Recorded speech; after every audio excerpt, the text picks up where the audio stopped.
इतना कुछ है हमारे आसपास जिसे सच से बुना जाता है। वो कारीगरी जो हाथों का हुनर तो है, उससे भी कहीं ज्यादा सोच का जादू है। बिजनेस सॉफ्टवेयर, हमारा हुनर, हमारी पहचान, जो आपके बिजनेस को आगे बढ़ाने में आपका साथ दे। Zoho, made in India, made for the world.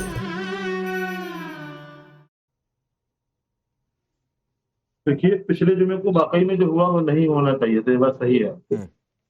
इस जुमे को जो व्यवस्था की गई, इसकी कोई जरूरत ही नहीं।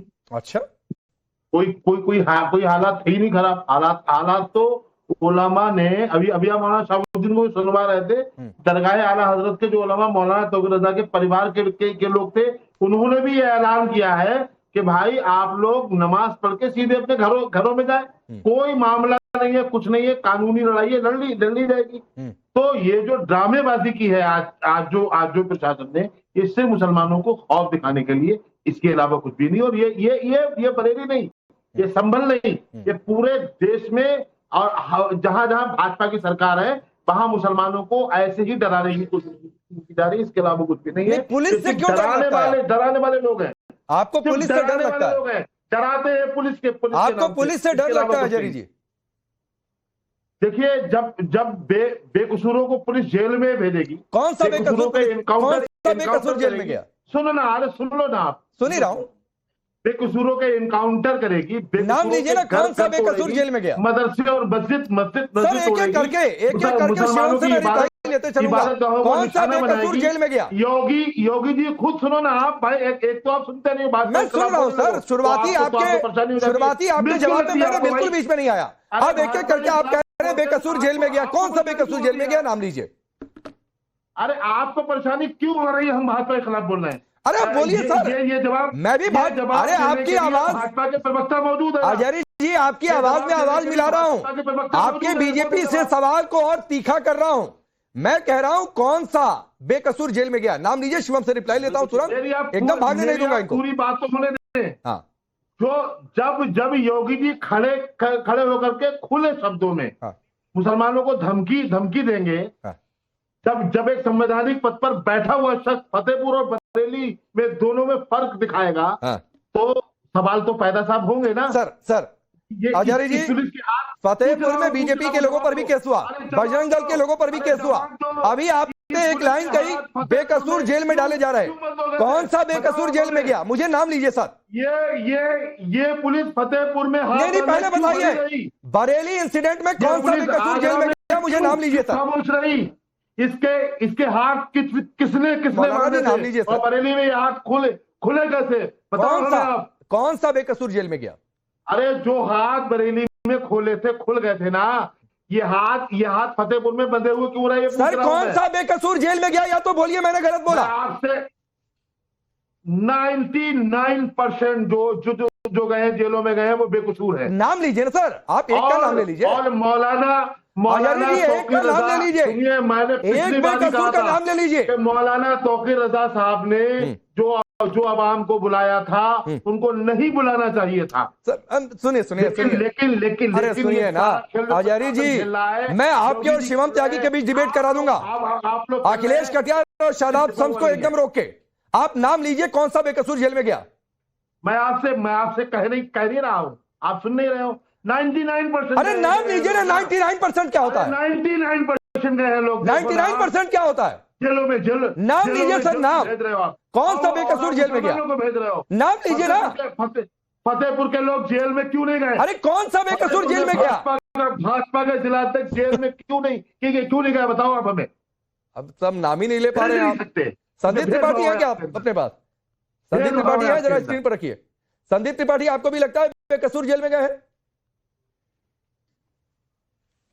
जी, आपको भी लगता है बेकसूर जेल में गए हैं?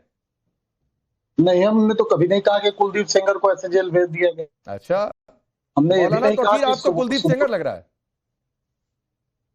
अभी आप सर, अब मतलब मुझे जो कहना है वो आप कहना है, तो आप कहिए सर। ये कहलवाएंगे तो सर डिबेट की लाइन है ना, डिबेट का सब्जेक्ट है। आप कुलदीप सेंगर को लेकर जो माने आप बोलते रहिए, क्या सब्जेक्ट? मुझे उससे कोई फर्क नहीं पड़ता है। नहीं नहीं, ये आकर Subject आप फिर कहेंगे बता ना कि दीजिए। मौकरी करने की आपकी आदत है संदीप त्रिपाठी, तो ऐसे नहीं चलेगा। क्या सब्जेक्ट है सर? आपको इनवाइट किया हमने ये जाता भी है तो नहीं टॉपिक कहा। बताया जाता है, आप इर्द गिर्द बोलिए, मुझे कोई दिक्कत नहीं है, लेकिन जो सवाल है उस सवाल का एक लाइन जवाब दे दीजिए, फिर उसके बाद आप दुनिया भर, अमेरिका, सवाल लंदन, है? ब्रिटेन घूमते रहिए, मुझे कोई दिक्कत नहीं है। क्या सवाल है सर? फिर से सवाल पूछ लीजिए। चलिए फिर से सवाल दोहरा देता हूं। हाँ। हजारी जी ने कहा कि बेकसूर जेल में डाले गए हैं। बरेली, संभाल, जहां भी जो एक्शन हो रहा है, योगी सरकार बेकसूरों को जेल में डाल रही है। क्या आप उनकी इस बात से सहमत कहा नहीं सर? सहमत हैं?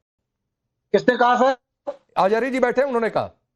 वो अपना जवाब दे लेंगे। मैं अपनी पार्टी का स्टैंड रखने के लिए बैठा हूं। आपके विषय पर अगर अनुमति हो तो मैं अपना स्टैंड रख सकता हूं। अरे तो आप बता दीजिए ना सर, पार्टी है, पॉलिटिकल आपका क्या है रिएक्शन सर? क्या है उत्तर मौलाना प्रदेश में हजारी क्या- की इस बात पर?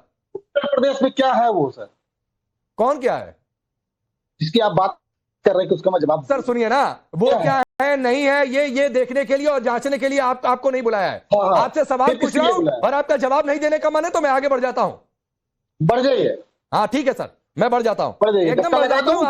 आप अगर बढ़ ना पाए तो धक्का लगा दूं। नहीं नहीं सर, धक्का आप अपने मुंह को लगाते रहिए और शांत रहिए। अब फिर चलिए ठीक है। हाँ। शादाब शम्स, शिवम आता हूं आपके पास।